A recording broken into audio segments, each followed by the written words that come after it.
देहातियों को बता दूं, जब अपनों ने बाबा साहब को नहीं छोड़ा, फिर ओम प्रकाश दीवाना किस खेत का मूल्य है? अपनों ने बाबा साहब तक को नहीं छोड़ा तो फिर ओम प्रकाश दीवाना किस खेत का मूल्य है? मैं बता दूं कि ये चीजें मेरे रग रग में क्यों समाई हुई है। जब Baba Saheb doctor B R Ambedkar speech हमारे चैनल पे पढ़ल बड़ुए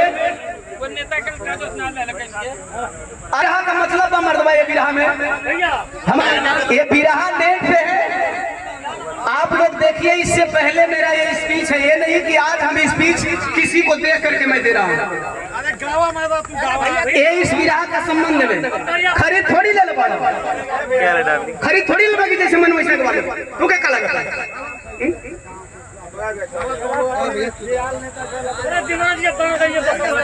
बैठा। ये बात मैं इसलिए कह रहा हूं कि जिनको इस बात से बुरा लगा होगा, पहले ही बोला कि मैं किसी पार्टी का नाम नहीं लूंगा, किसी राजनेता का नाम नहीं लूंगा। बिना नाम लिए आप क्यों अपने पे ले लिए? मेरे एक सवाल का जवाब यहाँ दे दिए कि मेरा नाम बिना नाम लिए आप क्यों अपने पे ले लिए? इसका मतलब आप ही दिखाऊ है। हम सबके लिए बोल रहे हैं।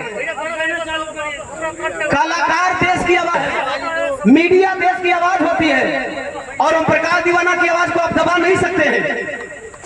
इतना तो मान करके चलिए। हम नाम ले करके अगर किसी का बोले तो आप एक बार कह सकते हैं दीवाना जी आप नाम ले रहे हो। किसी पार्टी का नाम ले करके बोले तब आप कह सकते हो कि दीवाना जी आप पार्टी का नाम ले रहे हो। बिना पार्टी का नाम हम बोले कि हर दल के नेताओं की स्थिति है। अरे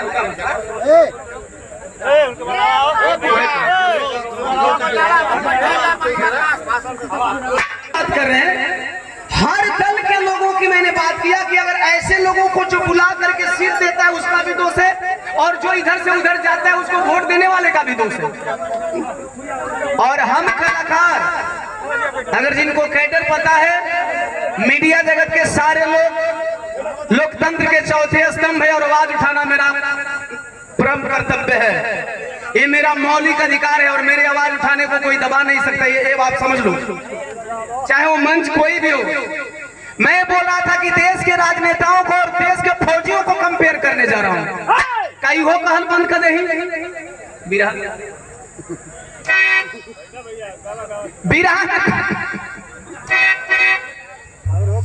बिरहा में कव्वाली के बाद मैंने नजम बताया था। मैंने बोला इसी मऊ की मैं बात बताने जा रहा हूं। मऊ में आ जाए, पहले आजमगढ़ परिसीमन के बाद जिला बना मऊ। मऊ में एगो गांव बा बीबीपुर, और बीबीपुर के रहने वाले काजी मोहम्मद फारूक। हमार बिरहा चंचल तोहरे बिरहा के सीधे खिलाफ जाता। अब चंचल की एलर्जी होके के चाहिए, एलर्जी चंचल होके चाहिए। यही बीबीपुर के रहने वाले काजी मोहम्मद फारूक और काजी मोहम्मद फारूक की दुल्हन जमीलन बीबी, जमीलन बीबी और काजी मोहम्मद फारूक में बड़ी प्यार बात। जब देश गुलाम था, पूरी बात सुनेंगे तब ना। जब देश गुलाम था उस टाइम बनारस के कोतवाल हुआ करते थे मोहम्मद काजी। अंग्रेज गुलामी जमाने में मोहम्मद फारूक को बहादुर खान कहा करते थे, बहादुर खान कहा करते थे। 15 जुलाई 1912 को मोहम्मद फारूक और जमीलन बीबी के बीच में एगो बेटवा पैदा भइल बा। और जब बेटवा पैदा भइल तो धीरे धीरे 12 साल का भइल। 12 साल का जब हुआ है, जब वह लड़का 12 साल का हुआ, अचानक तथाकथित हिंदू मोहल्ले से, मैं तथाकथित हिंदू मोहल्ला क्यों कह रहा हूं, आप लोग जरा समझेंगे तथाकथित हिंदू मोहल्ला मैं क्यों कह रहा हूं।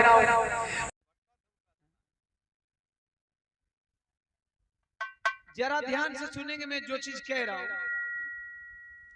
यहाँ कोई ऐसा है जो हीरे की खरीदारी करता हो? कोई थोड़ा बहुत आवश्यकता के हिसाब से सोना खरीदा जी, हीरा खरीदे वाला जो कोई नहीं खरीद, ये दल में वो दल में जाए वाला हीरा खरीद सके।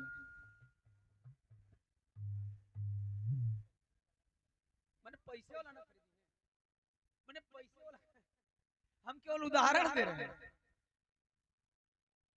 वही बात है, कहने का मतलब है हीरा और सोना पे जीएसटी 3% और कॉपी किताब पे जीएसटी 18%। कॉपी किताब की जरूरत तो सबको है, अर्थात जवना का जरूरत सबके बा ओकरा पर जीएसटी 18% और जवन चीज देश का गिनल चुनल आदमी खरीदता ना ओकर जीएसटी 3%। ई देश का सरकार तू लोग के लइकन के का पढ़े देना चाहता। अर्थात अगर 100 रुपया का किताब खरीदबो तो 100 रुपया में 18 रुपया एक्स्ट्रा और देवे के पड़ी। 18 रुपया का मतलब कि अपना लइका के कम से कम 2 गो कलम खरीद सकते, 2 रुपया और लगा देबो तो 10-10 रुपया का 2 गो, यानी 100 रुपया का किताब खरीद लो तो 2 गो कलम का दाम, 2 गो कलम का दाम जीएसटी में चल गया। लिखो फेंको खरीदबा तो 2 पैकेट खरीद लेबा, लिखो हाँ, समझिए। इहे कहला के बाद, इहे बतौला के बाद एक बात मैं आप लोगों को बता दूं, जब अपनों ने बाबा साहब को नहीं छोड़ा, फिर ओम प्रकाश दीवाना किस खेत का मूल्य है? अपनों ने बाबा साहब तक को नहीं छोड़ा तो फिर ओम प्रकाश दीवाना किस खेत का मूल्य है? मैं बता दूं कि ये चीजें मेरे रग रग में क्यों समाई हुई है। जब बाबा साहब डॉक्टर बी.आर. अम्बेडकर